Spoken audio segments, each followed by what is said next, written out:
Bonjour à tous, aujourd'hui sur ma chaîne YouTube, j'invite Erwan Velu dans un nouveau format qui consiste cette fois à faire une sorte de petit entretien de quelques minutes pour parler, du parcours des gens, pour parler, de plein de choses et Erwan aujourd'hui a accepté avec, grande gentillesse de me parler de lui. Donc du coup, je vais avoir plein de questions à lui poser comme une recruteuse, comme qui se respecte et je commence tout d'abord par te demander, Erwan, quel est ton parcours pro, ta vie, qui es-tu?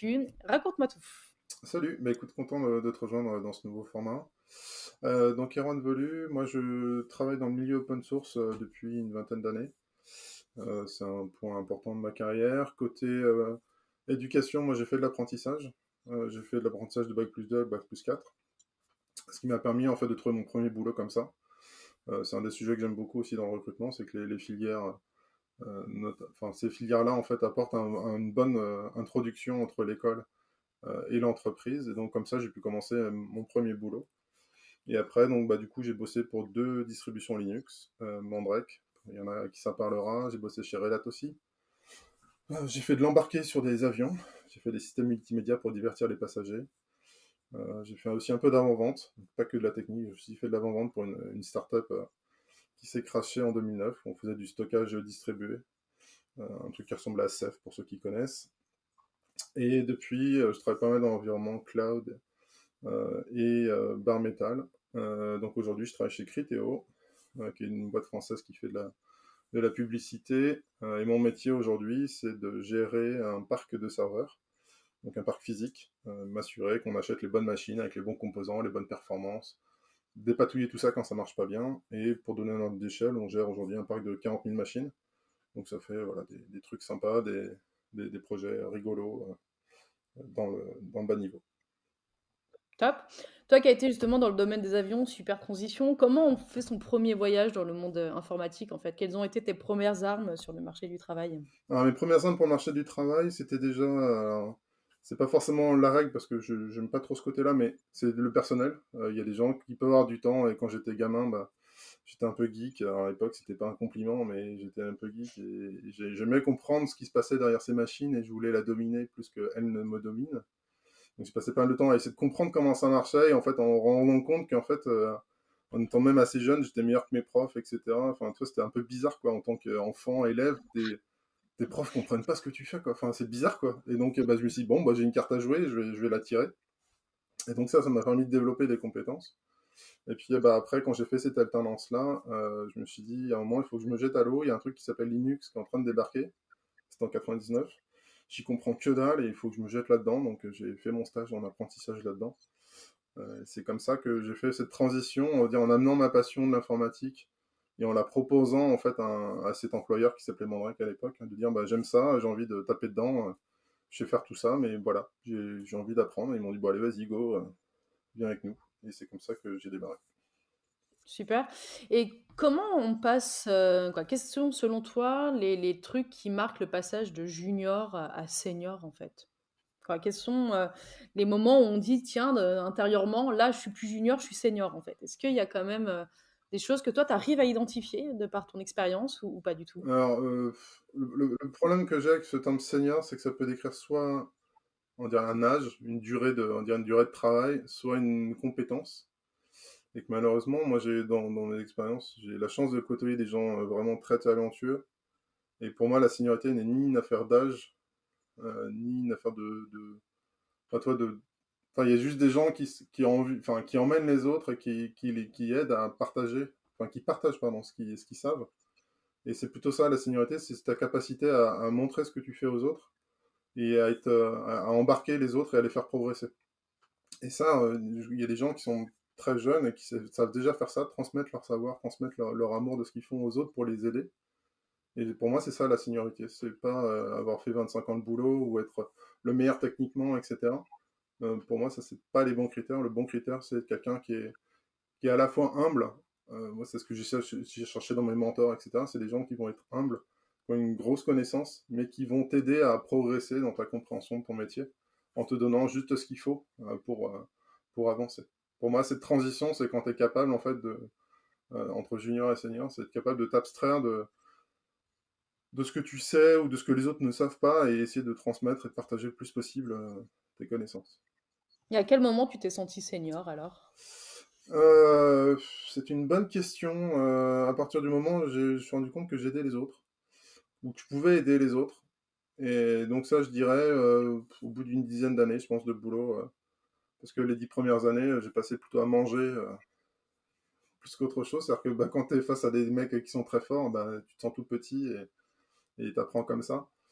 Mais tu vois encore, enfin, c'est quelque chose qui est un peu ambivalent. C'est-à-dire que pour certains, je vais être senior et pour d'autres, je me sens mais nul, possible parce que je suis face à des gens qui sont extrêmement doués.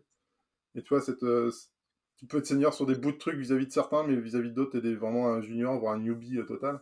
Mmh. Et je me sens, enfin, j'ai pas l'impression que ce soit un statut en fait. Pour moi, je suis junior dans quasiment tout parce que j'ai envie de découvrir. Et il y a peu de sujets où j'ai l'impression d'être vraiment, tu sais, de masteriser, quoi. Enfin, c'est un peu l'image que j'en ai de senior. C'est quelqu'un, toi, qui gère son sujet, qui est très fort, qui est capable, enfin, qui a cette capacité. Et en fait, enfin, c'est un peu la problématique de l'apprentissage. Plus t'en sais, plus t'as l'impression de rien savoir. Mmh.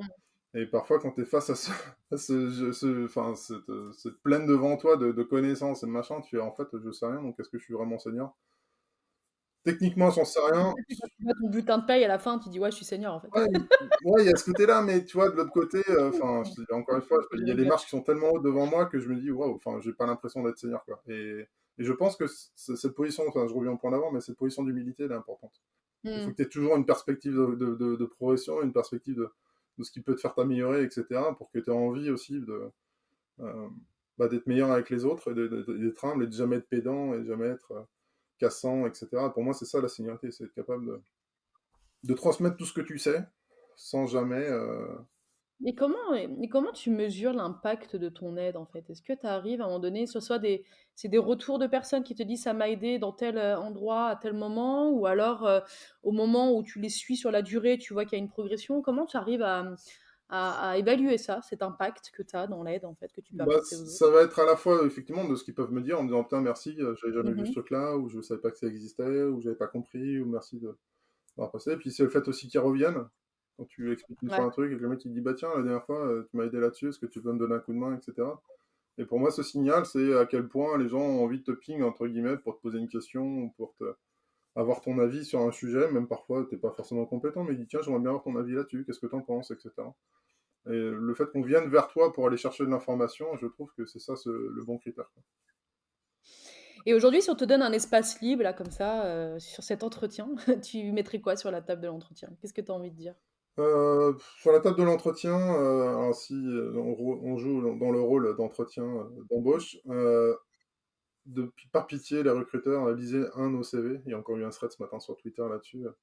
Par pitié, avant de nous pinguer, lisez nos CV, essayez de comprendre ce qu'on fait et ce qu'on peut apporter avant de nous proposer de postuler à des jobs qui n'ont rien à voir avec nos métiers, quoi. Enfin, tu vois, on a des profils, en tout cas, ce qui me concerne, assez particuliers et enfin, assez clair. Et je comprends pas parfois quand on nous ping pour des trucs qui n'ont pas de sens. Est-ce que je veux quitter mon CDI pour un CDD de 3 mois pour aller faire du web, alors que moi, mon kiff, c'est de faire booter des machines? Enfin, non, en fait. Enfin, juste me demande pas, en fait. Enfin, juste lis mon truc. Et l'autre truc, c'est s'il y a quand même des entretiens. Alors, je vais plutôt passer le message pour ceux qui recrutent, c'est-à-dire ceux qui ont besoin de trouver des coéquipiers. Faites attention à ce que vos recruteurs ne biaisent pas votre message. C'est-à-dire que quand je suis face souvent au premier rang de recrutement, les gens ne comprennent pas mon métier et donc me posent des questions qui n'ont aucun sens. C'est quoi le langage que je préfère? J'en sais rien en fait. Dis-moi ce que j'ai à faire et je te dirai quel outil j'utilise. Demande pas à un ouvrier c'est quoi son outil préféré, quoi. Enfin, ça dépend de ce qu'il a à faire. Est-ce qu'il fait de l'électricité, de Et la ça, tu conduite? le dire au recruteur quand il te pose la question, ou alors, tu le gardes au fond de toi? Bah, t'as toujours un peu le. Tu sais, t'as le petit diable sur ton épaule qui dit mais vas-y, mais dis-lui que sa question elle est conne. Et puis de l'autre côté, t'as le petit ange qui te dit ouais, mais en fait, le but c'est d'atteindre la personne qui est derrière. Et donc il faut que je joue Ouais. son jeu pour atteindre la personne qui est derrière. Et après, quand je vais atteindre la personne qui a besoin de recruter, c'est-à-dire la personne avec qui je vais travailler, quand je lui expose mon profil ou les réponses que je lui aurais faites au truc d'avant, il me dit bah ouais, c'est ça que je veux. Sauf qu'en fait, le filtre qui était avant n'était pas du tout comme ça, quoi. Et Mmh. donc, il y a une sorte de déconnexion entre les besoins, on va dire, des équipes et la façon dont c'est présenté à l'extérieur par une couche d'interface qui est en général l'équipe de recrutement. mais qui malheureusement, à mon goût en tout cas, n'est pas assez précise dans son métier, Mmh. ou dans notre métier, pour qu'on ait juste un niveau de discussion équilibré, pour que mes réponses aient du sens, quoi. Me demander Mmh. de... J'ai déjà eu ça, hein, une case à cocher où coche tes 3 langages préférés, quoi. Ça n'a aucun sens. C'est arrivé souvent ça quand même? Pardon? Ou c'est plutôt, c'est arrivé souvent? Ou Quand c'est j'étais plus jeune, ouais. Après, c'est un peu plus facile, quand justement, quand tu acquiers un peu plus de seniorité et que tu as du réseau et cetera. C'est que l'autre partie du recrutement, c'est que, heu, moi, ça fait des années que j'ai pas posté un CV et cetera, parce qu'après tu es recruté par le réseau, en fait. C'est des gens qui viennent te chercher parce qu'ils te ouais. connaissent, machin et cetera, et malheureusement, les bons boulots, ils sont là, en fait. C'est le réseau, on cherche d'abord dans son réseau et après on pose des offres d'emploi. Et à l'inverse, quel souvenir tu as d'un bon entretien de recrutement? Premièrement avec, une recruteuse ou un recruteur ou un RH ou une RH et un bon entretien technique aussi. Est-ce que tu en as en tête, Ouais, bah, les dernières à dire sur ça en quelques minutes, les bonnes expériences, oui, clairement, les dernières, bah, que j'ai pu avoir, elles étaient intéressantes parce que, hem, les gens étaient directement intéressés, enfin, savaient ce qu'ils venaient chercher dans mon profil, et donc ça, c'est très mmh, agréable. C'est-à-dire que le recruteur va faire juste la partie, on va dire, on va dire people, enfin, assez simple. Enfin, juste de: «Est-ce que tu es intéressé? Voilà le type de boulot qu'on a à voir, enfin voilà la boîte», enfin, quelque chose d'assez simple, mais sans jamais rentrer dans la partie technique de mon métier, pour pas essayer enfin, de me poser des questions sur des sujets où la personne n'a pas mmh, enfin, les éléments entre guillemets pour qu'on puisse discuter facilement. Et donc ils ont assez vite. Elle a juste fait, voilà, la partie, on va dire, description de l'entreprise, on va dire les aspects financiers, etc. Mais après, on est assez vite passé dans l'entretien technique. Et c'est ça, moi, que j'ai préféré, parce que du coup, je suis tombé face à des gens qui comprenaient ce que je racontais. Et du coup, quand ils m'ont posé des questions techniques et j'ai fait la réponse, là, pour le coup, sans filtre, en disant, bah voilà ma réponse à cette question-là. Et là, le mec, il dit, bah, c'est très clairement ça qu'on cherche. Et on voit, de toute façon, tu vois dans l'œil de la personne qui est face à toi, si ce que tu dis, ça percute ou pas. Et là, une mmh. fois que tu as ces discussions-là et qu'on arrive à. Tu as toujours les questions, raconte-moi une expérience que tu as eue, professionnelle, etc. Et que je décris un cas complet en étant précis dans ce que j'ai fait. Et le mec, il dit, waouh, trop bien, enfin, c'est exactement ça qu'on veut, super bien. Enfin, et ça, c'est chouette quand tu arrives à enlever cette phase de il faut que je me censure, ou je peux pas parler comme je parlerais à un collègue parce que je suis pas certain que la personne me comprenne.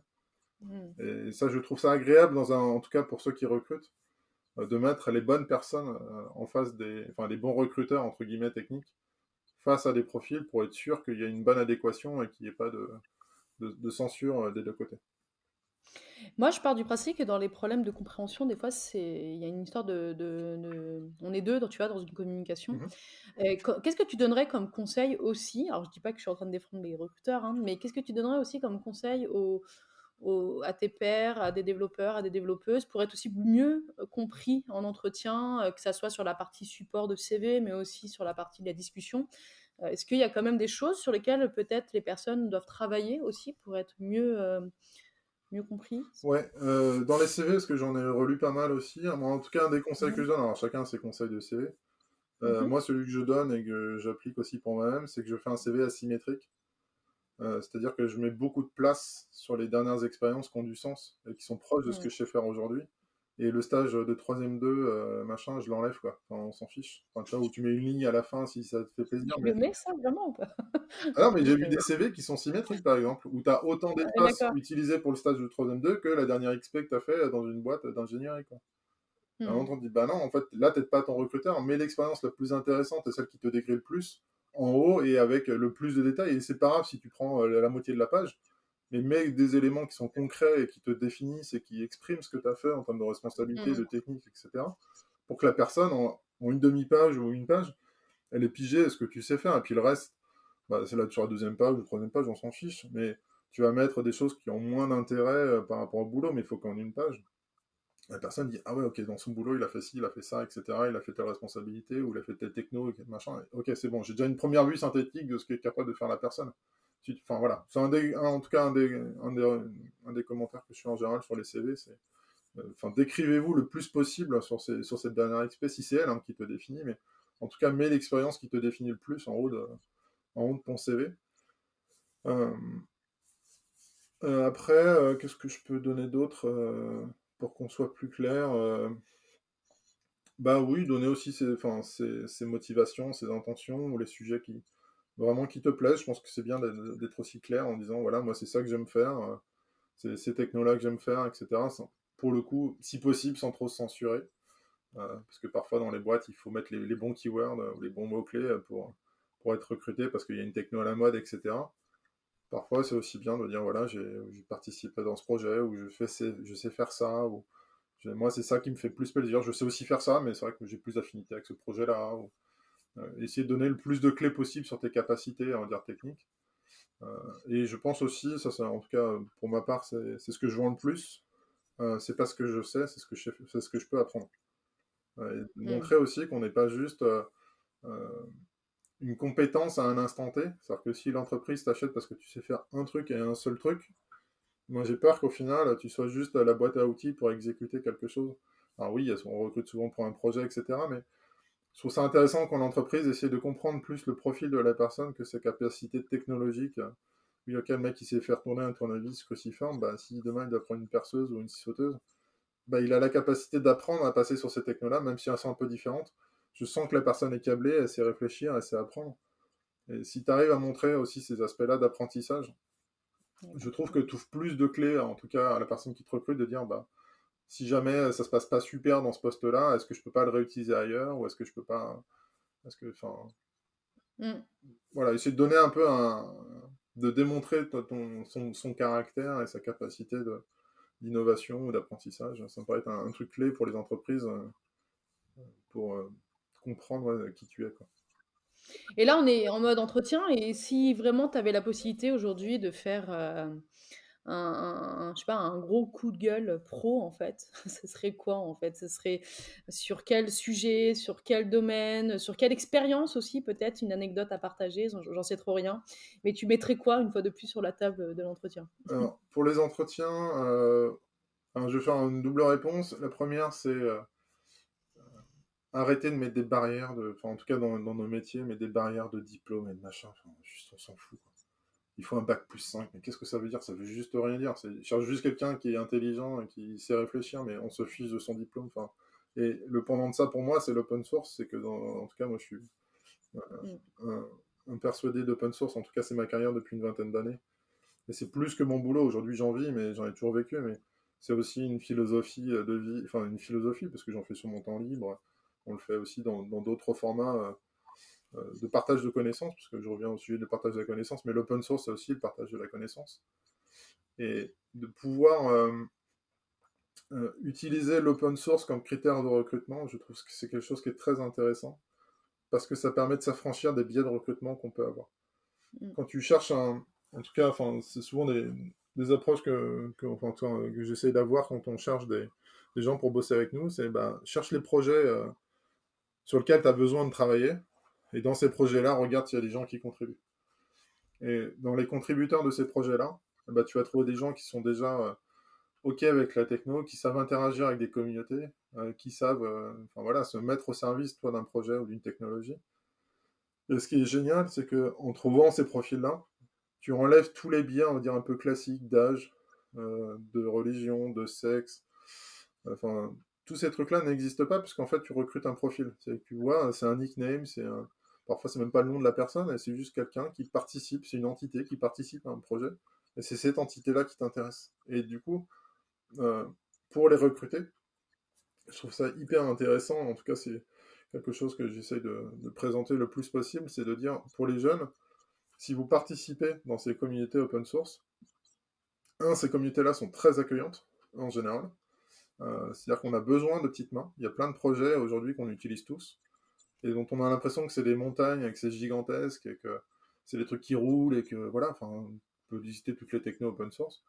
Bah, en fait, dans tous ces projets-là, si tu te pointes avec ton petit sac à dos en disant bonjour, j'aimerais donner un coup de main, bah, le mec me dit bah, super, enfin, on a besoin de bras, quoi. Et en fait, tu te rends compte quand tu te mets dans ces communautés-là que les trucs qui te semblaient gigantesques, en fait, ça tourne sur très peu de personnes, avec vraiment, enfin, tu as des gens clés, etc. Mais derrière, on a besoin de petites mains pour venir donner un coup de main. Et que pour ça, je trouve en tout cas, il n'y a pas vraiment de barrière à l'entrée. Que tu sois jeune, que tu sois vieux, que tu sois un gars, une fille, etc. Tout le monde est enfin, content de recevoir cette énergie et cette force de travail. Est-ce que tu vois quand même d'autres biais dans ce milieu? pourrait quand même exister? Des choses, en mode pas tout rose, mais est-ce qu'il y a aussi quand même des limites, à ce modèle de recrutement ou pas? Peut-être que tu en vois pas, hein, je sais pas. Mmh, moi, en tout cas, je sais qu'il y a des personnes qui ont eu des problèmes dans certaines communautés. Je ne Mmh vais pas mh. feindre de ne pas le savoir, j'en ai lu et cetera. Moi, en tout cas, dans l'expérience que j'ai pu faire sur les projets où j'étais, je Mmh. n'ai jamais vu ça. Et si je l'avais vu, je pense que j'aurais pété un coup de gueule parce qu'on n'a pas à faire Mmh. ça. Non, honnêtement, enfin, même moi, enfin, à titre perso, je me suis retrouvé surpris. Il y a des projets open source avec qui je discutais. Et tu as une personne qui te répond à un sujet, et c'est l'auteur du projet, donc tu es hyper content, machin, tu Ouais, cherches, super le quoi. projet est hyper Mmh. pertinent. Et en fait, putain, le mec, il a 65 piges, quoi. Et tu te fais waouh, attends, en fait, je pensais que je parlais avec un mec de mon âge, etc. Parce que en général, c'est plutôt des technos qui sont faits par les jeunes, etc. Et en fait, non, le mec, il est hyper pertinent à 65 piges. Et tu fais waouh. Et à l'autre côté, tu peux avoir un gamin de 14 ans, entre guillemets, enfin, qui va arracher, qui est hyper doué, etc. Et qui fait du super boulot et machin. Et c'est ça que je trouve génial, c'est que tu sais jamais vraiment à qui tu parles. Et que du coup, Recrutement à l'aveugle tu quoi. vas plutôt te concentrer sur son travail. Et au final, c'est aussi un argument que je trouve intéressant dans le recrutement. Pour revenir à notre sujet, c'est que bah, quand tu rentres en recrutement et qu'on te demande ton CV, bah, ton CV, en fait, il y a ce que tu as écrit en termes de CV, comme on le connaît. Mais quelque part, ton meilleur CV, c'est ce que ton expérience dans ces projets-là. Mmh. Si on te demande est-ce que tu connais cette techno et que tu réponds bah ouais, j'y contribue depuis 1 an, 2 ans, 5 ans, 10 ans, et regarde les commits, je suis dedans, etc. Enfin, je connais ce projet, je connais les mecs qui le font, je sais leur poser des questions, je suis en galère, etc. Et les mecs me répondent, ben, ça a énormément de valeur en fait. Enfin, tu vois, cette capacité à participer en fait. T'es pas juste un consommateur, tu es aussi un producteur. Mmh. Et là, du coup, ton CV, bah, il y en a combien dans la pile? Si les mecs, il a reçu 10 CV sur ce poste-là, il y en a combien qui ont contribué sur le projet? Bah, tu seras le seul. Bah, ce CV-là, t'es sûr. Même si t'es pas le meilleur techniquement, même si t'as pas, on va dire, toutes les étoiles du recrutement standard, tu crées une différence qui fait que si ton recruteur est pas bête, il se dit ah oui, bah attends, un mec qui contribue au projet, c'est quand même mieux qu'un utilisateur, quoi. Et t'as une sorte de premium comme ça, je trouve, dans ta capacité à te différencier dans les offres.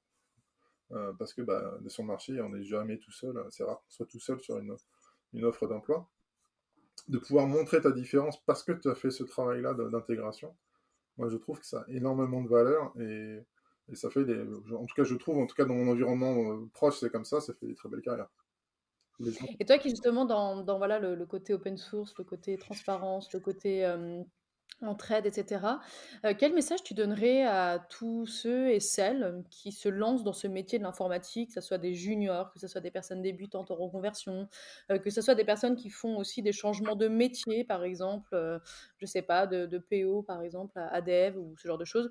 Qu'est-ce que tu leur dirais là comme ça en quelques mots, pour qu'elles comprennent cet environnement, premièrement, et puis aussi pour qu'elles puissent bien s'y intégrer?